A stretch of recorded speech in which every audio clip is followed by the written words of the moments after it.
Et à tous, ce soir d'info, deuxième partie, reçoit Monsieur Ousmane Bey, directeur général de Dangote Cement Sénégal. Il est également président de la Chambre des mines du Sénégal et il vient d'être récemment porté à la tête du SPIS, syndicat professionnel des industriels du Sénégal. Bonsoir Monsieur Bey, merci d'avoir accepté notre invitation. Bonsoir Sarah. Alors, je le disais tout de suite, directeur d'une très grande cimenterie, président également de la Chambre des mines. Vous venez juste d'être porté à la tête du SPIS. Ça vous fait vraiment beaucoup de cordes à votre arc. Comment vous faites pour assurer toutes ces missions? Je pense que Sarah, tout est question d'organisation, de gestion du temps. Je suis la personne morale que vous voyez, mais il faut savoir que derrière moi, il y a toute une équipe qui travaille d'arrache-pied pour pouvoir effectivement réussir toutes ces missions qui nous sont confiées. Alors, on va commencer tout de suite par le syndicat dont vous venez d'être porté à la tête, le syndicat des professionnels de l'industrie que vous dirigez désormais. Qu'est-ce que le SPIS, comment vous l'appelez, le SPIS, le SPIS? SPIS, SPIS, syndicat professionnel des industriels du Sénégal. Alors, qu'est-ce que le SPIS et surtout quels sont ses objectifs? Voilà, merci beaucoup Sarah, c'est une question très intéressante. Il faut savoir que le SPIS a été créé en 2018 avec Feu Ahmed Amar, directeur général des MMA. Et je profite de ce plateau pour effectivement prier pour que son âme puisse devenir opérative. Donc le SPIS, c'est un regroupement d'industriels qui sont dans différents secteurs, que ce soit l'agroalimentaire, la cimenterie, en tout cas les industriels de ce pays qui se sont regroupés pour pouvoir défendre leurs intérêts, être effectivement, avoir comme interlocuteur l'administration pour discuter des questions qui sont liées à l'industrialisation. Donc de ce fait que nous travaillons avec les différents ministères, que ce soit le ministère des Finances. Je veux rappeler aussi que l'industrie a traversé plusieurs crises. On peut parler du Covid qui est encore récent, la guerre russo-ukrainienne qui est passée par là.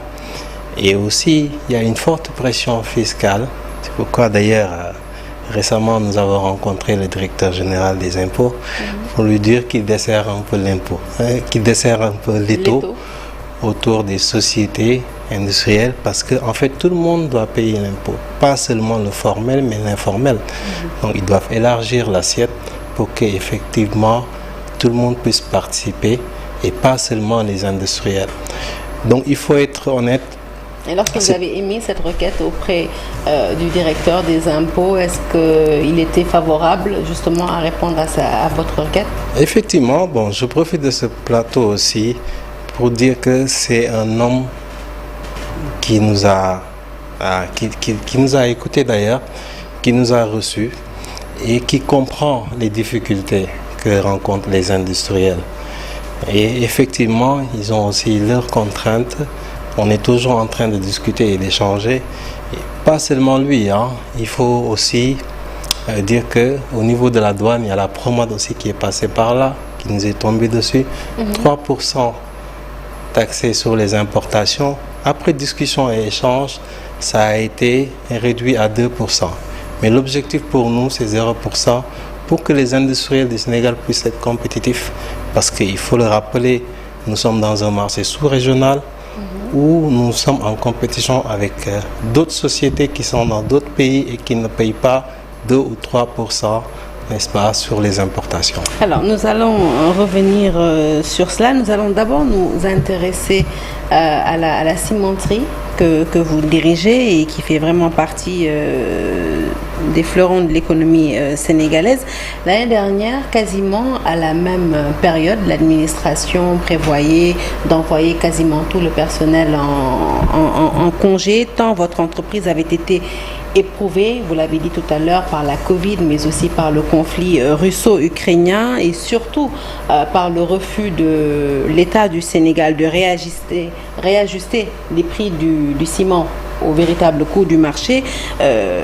Aujourd'hui, un an après avoir quasiment frôlé une faillite, on va dire, est-ce que Dangote a recouvré sa santé financière? C'était une période quand même assez difficile, il faut le reconnaître. Et je salue aussi la responsabilité de nos partenaires sociaux et le syndicat parce qu'ils nous ont accompagnés durant cette période difficile. Ils nous ont compris.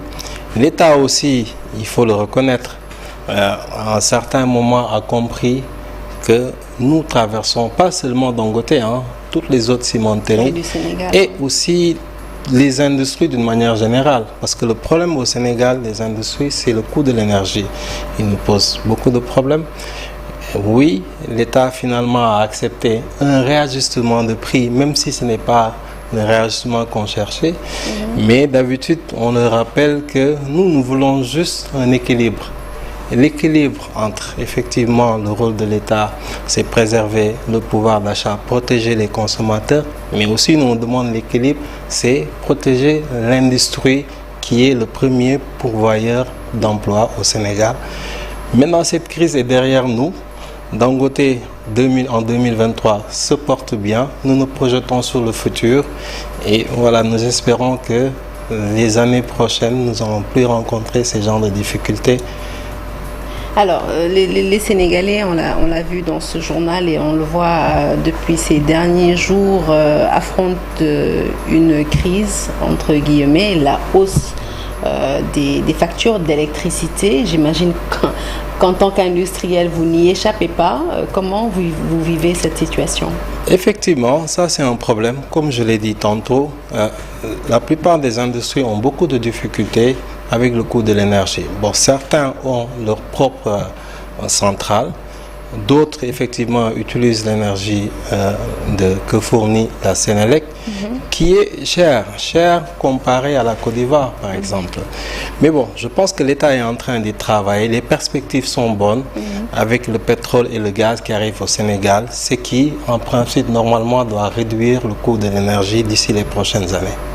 Comment, finalement, on est réduit à se poser une question, enfin, à réfléchir en tout cas autour du modèle économique des industries sénégalaises, parce qu'on le sait, quand on fait un peu de recherche, on se rend compte que quasiment toutes les industries sont confrontées aux mêmes difficultés. Les matières premières qui sont censées être vraiment la base pour soutenir la production industrielle ne sont pas d'ici, on va les chercher à l'extérieur. Pour vous, c'est aussi bien le charbon, le sac même du ciment et bien d'autres choses. Est-ce qu'il n'est pas temps de revoir le modèle économique, on va dire? Non, effectivement, c'est une très bonne question et une préoccupation. Je pense que l'État, à travers ses différents démembrements, que ce soit le ministère du Commerce, le ministère des Finances, ne cesse de travailler sur ce modèle économique tout en impliquant les industriels, bien évidemment. Ce qui est important pour nous, c'est de participer à ces échanges, à ces discussions.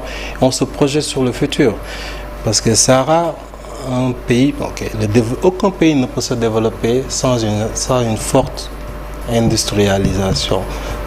Des capitaines d'industrie qui sont là, qui sont aidés par l'État pour pouvoir effectivement augmenter leur capacité, créer d'autres entreprises, créer de la valeur, créer des emplois. Et là, on y est. On accompagne effectivement l'État dans sa politique à travers la PSE. Certes, il y a des efforts qui sont faits. Il faut le rappeler aussi, les meuniers, autant pour moi, ont traversé, comme nous, une situation très difficile avec le cours du blé. Et à un certain moment, l'État avait même supprimé tout ce qui est taxe, même les droits de douane, avec une subvention sur le blé. Et d'ailleurs, c'est une bonne transition justement pour parler de subvention, parce que cette subvention, elle vous a fait défaut de la part de l'État, elle vous a fait défaut pendant ces années où vous avez subi les contre-coups de la Covid. Est-ce qu'aujourd'hui, l'État est dans les meilleures dispositions pour vous l'accorder? Qu'est-ce qui s'est passé entre-temps? Est-ce que vous avez pu être subventionné? Bon, on parle des meuniers ou bien... Du ciment. Du ciment. Non, mais... il y a d'autres mécanismes que l'État peut utiliser, effectivement, pour pouvoir aider les entreprises comme nous qui sommes dans le secteur du ciment. D'autres mécanismes, que ce soit par une réduction d'impôts Il y a d'autres mécanismes, en tout cas, nous sommes toujours en train de discuter parce que pour nous, c'est un dialogue permanent entre nous et l'État parce que nous avons le même objectif. Le même objectif, c'est développer ce pays et comme je le rappelais tantôt, aucun pays au monde ne s'est développé sans une forte industrialisation. Alors, votre autre casquette, parce que vous êtes vraiment, vous avez plusieurs cordes à votre arc, comme je l'ai dit à l'entame de cette édition, votre autre casquette, eh bien, c'est président de la Chambre des mines. Alors ça, c'est vraiment une institution dont on entend très très peu parler, à moins qu'on soit vraiment dans ce secteur. C'est quoi le rôle de la Chambre des mines au Sénégal? Bon, il faut le rappeler que la Chambre des mines a été créée depuis 2013. C'est une institution très jeune. C'est une institution très jeune qui regroupe les sociétés minières. Et d'ailleurs, pas seulement les sociétés minières, même les sous-traitants qui sont dans le secteur des mines peuvent être membres de la Chambre des mines. Et son objectif, c'est effectivement de promouvoir le secteur minier, d'être un interlocuteur avec les différents démembrements de l'État quand il s'agit effectivement de discuter de sujets qui concernent le secteur minier. Alors, ça c'est votre définition des choses. Nous, par exemple, qui travaillons dans la presse, lorsqu'on entend généralement parler d'exploitation minière, de sociétés minières, c'est moins l'apport de ces sociétés à l'économie nationale, mais plutôt les affrontements avec les populations autochtones. Pourtant, ces sociétés ont un impact réel sur l'économie nationale et le développement des territoires. Est-ce que vous n'avez pas le sentiment que de ce point de vue-là, la Chambre a raté le coche en termes de communication et de sensibilisation? Effectivement, c'est pourquoi je suis aujourd'hui devant vous, Sarah, pour évoquer ces différents sujets qui nous préoccupent tous. Je rappelle que nous avons l'État du Sénégal à ce qu'on appelle l'ITI, qui est l'Institut l'initiative pour la transparence des industries extractives, qui chaque année publie un rapport qui montre la contribution du secteur extractif au Sénégal. Le rapport de 2022 n'est pas encore sorti. Je vous renvoie au rapport de 2021. 206 milliards de contributions sur le budget de l'État. 4,98% du PIB. Plus de 10 000 emplois. Donc ce sont des chiffres qui sont vérifiés et vérifiables et officiels. Donc ça montre l'importance du secteur minier au Sénégal. Et je peux parler aussi de la RSE, qui est volontaire. Les chiffres de 2021 montrent que les sociétés minières ont fait plus de 4 milliards de RSE. Et ça n'a absolument rien à voir avec les efforts qui sont en train d'être faits par l'État à travers le code minier de 2016. Je veux parler, n'est-ce pas, de la loi sur le contenu local qui, effectivement, même si les sociétés avaient déjà anticipé sur cela, qui donne une place importante à toutes les entreprises qui tournent autour, ou bien les personnes qui tournent tout autour des sites miniers, de pouvoir capter les marchés. L'objectif, c'est en 2030, 50%, n'est-ce pas, d'achats locaux. Le rapport de 2021 montre qu'on est à presque 29%. Donc ça veut dire que c'est un objectif qui est réalisable. Nous, en tant que Chambre des mines, nous travaillons directement avec l'État pour pouvoir les accompagner sur la mise en place. Il y a certes des difficultés, mais je pense qu'ensemble, on va y arriver. Donc le secteur minier au Sénégal contribue réellement au rayonnement de notre économie. Et ce sont des chiffres qui sont vérifiés et vérifiables. N'empêche, je vais dire, c'est vrai, je ne disconviens pas de ce que vous venez de nous apprendre, mais la réalité sur le terrain, malgré tous ces chiffres, peut-être que vous ne brandissez pas finalement pas assez. C'est pour cela que je vous pose cette question sur la vulgarisation et la sensibilisation, parce que comme je vous l'ai dit tantôt, quand on parle d'exploitation minière, que ce soit à Kédougou, que ce soit à Diogo, d'ailleurs, les derniers événements en date, c'est des affrontements à Khosanto, où il y a eu quand même 2 personnes qui ont perdu la vie, d'où ce besoin de retravailler un peu l'image de ces sociétés minières, ou en tout cas de vulgariser le travail qu'elles font sur le terrain. Effectivement, et d'ailleurs je profite de ce plateau pour une fois de plus présenter mes condoléances aux familles des pleurés. La Chambre des mines d'ailleurs avait sorti un communiqué allant dans ce sens pour effectivement appeler tout le monde au dialogue, à la discussion, pour pouvoir, parce que tout peut se régler autour d'une table. Et aussi, je salue, parce que vous vous rappelez, à cette époque, cette situation a été bien gérée aussi par l'État, qui immédiatement a envoyé sur place le ministre de l'Intérieur, si je ne me trompe pas, et le ministre des Mines, pour venir discuter avec les populations, échanger et trouver des solutions à ce problème. C'est pourquoi ça a été réglé. Mais oui, il y a des efforts à faire par rapport à la communication de la Chambre des mines, par rapport à la vulgarisation de tout ce que les sociétés minières font. D'ailleurs, la Chambre des mines a sorti un magazine récemment qui parle effectivement de tout ce que les sociétés minières font au Sénégal. Nous avons aussi un site web, chambredesmines.sn, où vous pouvez aller voir tout ce qui se passe autour du secteur minier et l'importance que le secteur minier a au Sénégal. Au-delà de condamner, de se désoler de ce qui s'est passé à Rosanto, qu'est-ce que fait la Chambre des mines pour qu'un tel scénario ne se reproduise plus, pour qu'on n'ait plus des affrontements entre les populations autochtones et les exploitants miniers qui sont certes venus pour exploiter, mais qui les aident aussi beaucoup à travers leur RSE. Mais attention Sarah, je pense qu'il faut rappeler ce qui s'est passé à Rosanto. Ce qui s'est passé à Rosanto, les populations n'ont pas attaqué les sites miniers. C'était entre le chef de village et le préfet, parce que vous savez, les sociétés minières vont même jusqu'à délocaliser une partie, n'est-ce pas, comme par exemple le recrutement du personnel. Ils l'ont confié carrément au chef de village. Ça, c'est tout simplement des mesures de transparence pour développer et d'apaisement. la compétence voilà, locale. Donc ce qui s'est passé, c'est qu'il y a eu un changement. Le préfet a voulu ramener la commission au niveau de la sous-préfecture, ce que n'avaient pas accepté les villageois. C'est ce qui avait créé cette tension. Mais ce n'était pas une tension entre les villageois et les sites miniers. Ça, c'est bien de le rappeler pour les gens qui n'étaient pas au courant de ce qui s'était passé.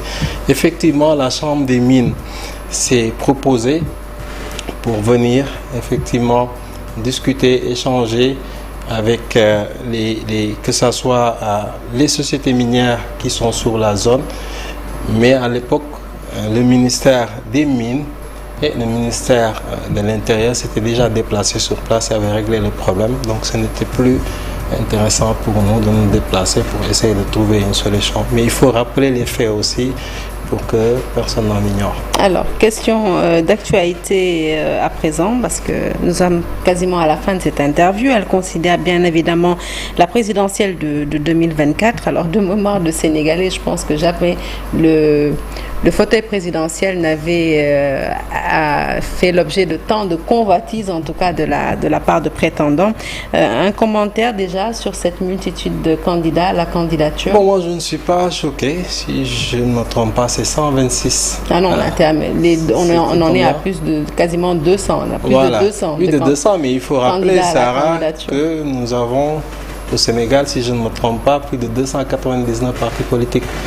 Donc il ne faut pas être choqué qu'il y ait 200 Sénégalais, s'ils remplissent les conditions, qui veulent être président de la République. C'est bien pour notre démocratie, c'est ouvert. Tout Sénégalais qui remplit les conditions pour pouvoir être président, il est libre de candidater. Mais maintenant, je pense que ça va être réglé par un autre fait qui était certes contesté, qui est le parrainage. On pourrait même aller plus loin pour régler ce problème-là. Il y a la caution, pourquoi ne pas, bon, après il faut y réfléchir pour la prochaine fois, demander une avance sur caution de ces candidats de la moitié, 15 millions, ce qui fait que ça va décourager peut-être certains, puis bon, je ne peux pas entrer dans leur tête pour savoir quelles sont leurs motivations, qui ont peut-être d'autres motivations, mais pas la présidentielle. Alors, le Space a-t-il son candidat, ou plutôt, quelles aptitudes devrait avoir un candidat pour devenir le vôtre? Écoutez, le SPIS est une organisation apolitique. Nous n'avons pas de candidat. Par contre, nous avons un parti qui s'appelle l'entreprise. Donc, nous sommes des observateurs et nous sommes prêts à accompagner le président de la République qui va sortir de ces élections pour l'accompagner effectivement à réussir sa mission. Nous, en tant qu'industriels, on a notre mot à dire. Donc, on est des observateurs, on s'en limite à cela. on laisse, n'est-ce pas, les citoyens sénégalais élire leur président de la République. Ousmane Mbaye, directeur général de Dangote Cement Sénégal, était donc notre invité dans la deuxième partie de Soir d'Info. Je rappelle qu'il est président de la Chambre des mines du Sénégal et qu'il vient d'être récemment porté à la tête du SPIS, le syndicat professionnel des industriels du Sénégal. Merci Monsieur Mbaye d'avoir été des nôtres ce soir. Merci à vous d'avoir suivi la deuxième partie du Soir d'Info. Restez avec nous un peu plus tard dans la soirée. L'équipe du Giacarlo sera avec vous. Excellente suite de programmes sur la télévision Futur Média et bon début de week-end à toutes et à tous.